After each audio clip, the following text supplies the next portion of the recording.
was just learning outside that David Fluff, the president's campaign manager, was one of your speakers. That should have been interesting. I think I'd pass on that myself, but for what you paid him, I hope you listened. Let me give you a quick take on the balance of the year legislatively, and it will be quick because not much is happening. I know one issue that always makes all of you apprehensive is the subject of comprehensive tax reform and the potential that could have an adverse impact on the home mortgage interest deduction. Let me just tell you, it's been 30 years since we did the last comprehensive tax reform, and when we did it the last time, the home mortgage interest deduction made it through the whole process. I always like to remind people that most Americans think there are two tax breaks that must surely be in the Constitution: the home mortgage interest deduction and the charitable contribution. So I don't think there's much chance that would be altered, even if we were able to do comprehensive tax reform, which will not happen this year for two reasons. Number one, the president has demanded $1 trillion in new revenue for the government as a condition for doing it. When Ronald Reagan and Kip O'Neill, on a bipartisan basis, did this 30 years ago, the principle was that it would be revenue neutral to the government.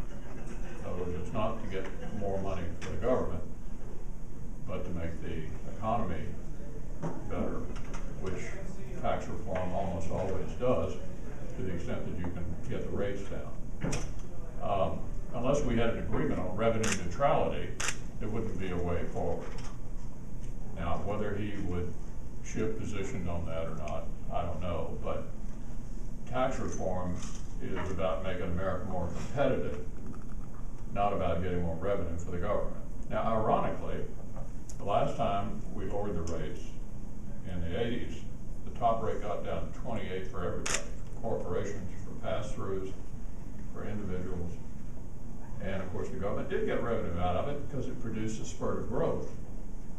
But that's not the kind of revenue he's talking about. So that's not going to happen. If I'm the offensive coordinator next year instead of the defensive coordinator, in other words, if I'm leading the majority instead of the minority, and the president is willing to do this on a revenue neutral basis to the government, it would be an important thing to do for the country, because we do have the highest corporate tax rate in the world now. It's non-competitive in the global economy, competing with other countries. It really puts us at a disadvantage. So it's a good thing to do, but you have to understand, you have to agree in advance what the purpose is. Not to get the government to grow, but to get the economy to grow. Number two, GSE reform. I'm sure you're watching that. Another complicated issue in the aftermath of what happened in 2008. There is a bipartisan bill in the banking committee, but this is a big, tough issue. I expect that you are concerned about the future of GSEs in general. I hate to speculate about how this may turn out, but once again, I think the chances of anything happening on this year is probably nil.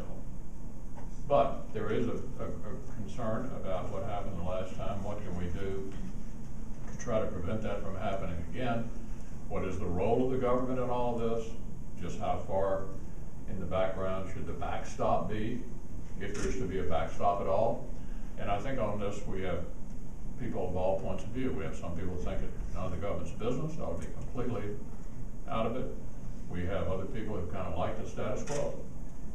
And then we have people in the middle who say if we can reduce the government's exposure, put it further into the background, but still have it there as sort of a guarantor, that would probably be the best thing to do. And I think Johnson Crapo is sort of in that camp, that sort of middle camp.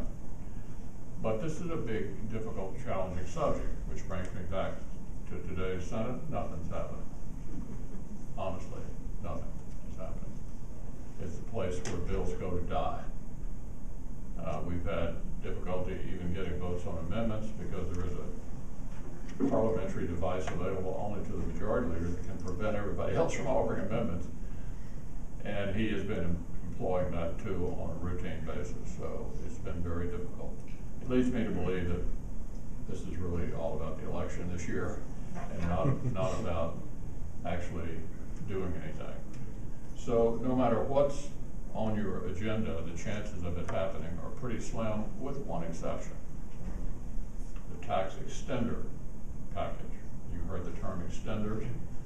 These are existing tax policies that we have been doing periodically, extending periodically. And the bill on the floor right now, the tax, it's sort of a potpourri of different things.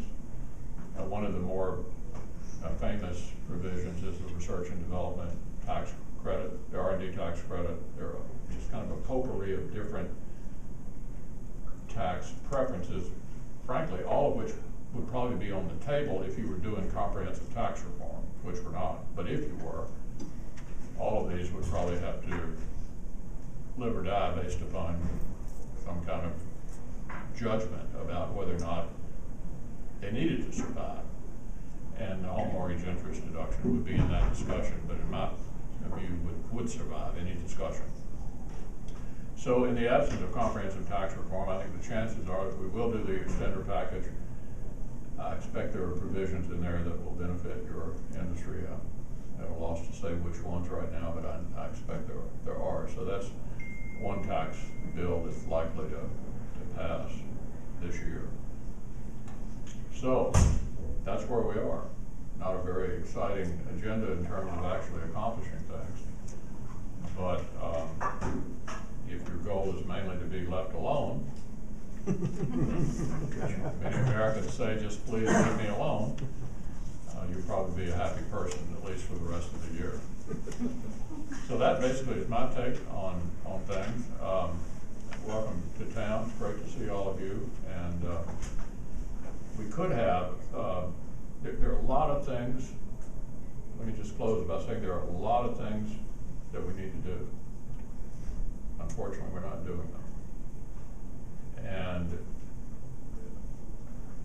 the principal reason is the President of the United States is pretty satisfied with where he is and doesn't want to engage with us, and he has to do that because my party controls the House of Representatives.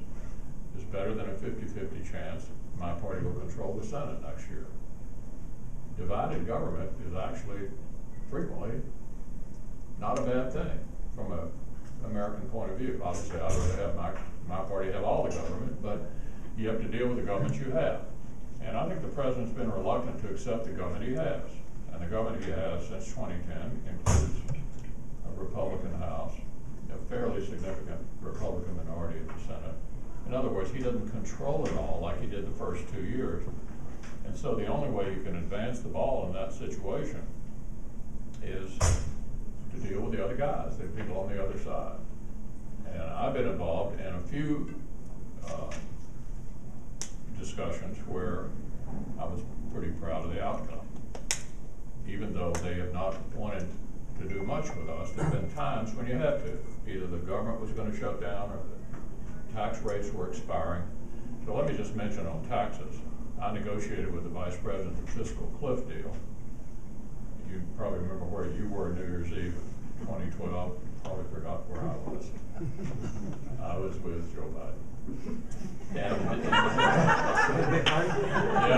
it was a pretty boring New Year's Eve. And so here was the situation.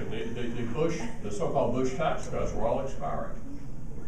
And everybody's going to get a tax increase. I frankly would have preferred that nobody got a tax increase, but it was a negotiation that in the end I was comfortable with because 99% of Americans did not get a tax increase. 99% did not.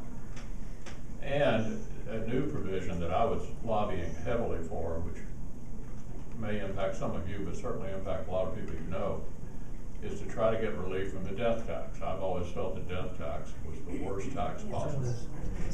You have to visit the IRS and the undertaker on the same day. Now, how's that for an outrage? I mean, it's bad enough you died, but you have the IRS there as well. So what we were able to get, what I was able to get in that negotiation was a $5 million per person estate tax exemption, indexed to inflation, and permanent law. In other words, it won't have an expiration date. It could be changed if the House and Senate and the President decide to change it, but there's not one day when it goes away. That $5 million estate tax exemption will save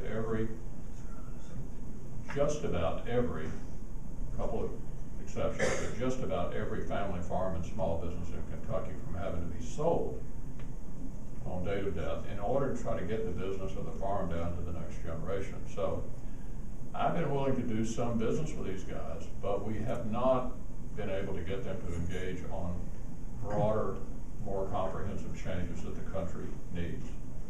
And tax reform is a part of that. You know, getting back in the international trade business, which America benefits from extensively, is a part of that. And we certainly don't want to do anything in all of this to upset, you know, real estate, because it's a huge part of our economy. So I hope you all have had a good meeting. Don't believe a word of what David Fluff had to say to you. And I look forward to seeing you again soon. Thanks a lot. Thank you.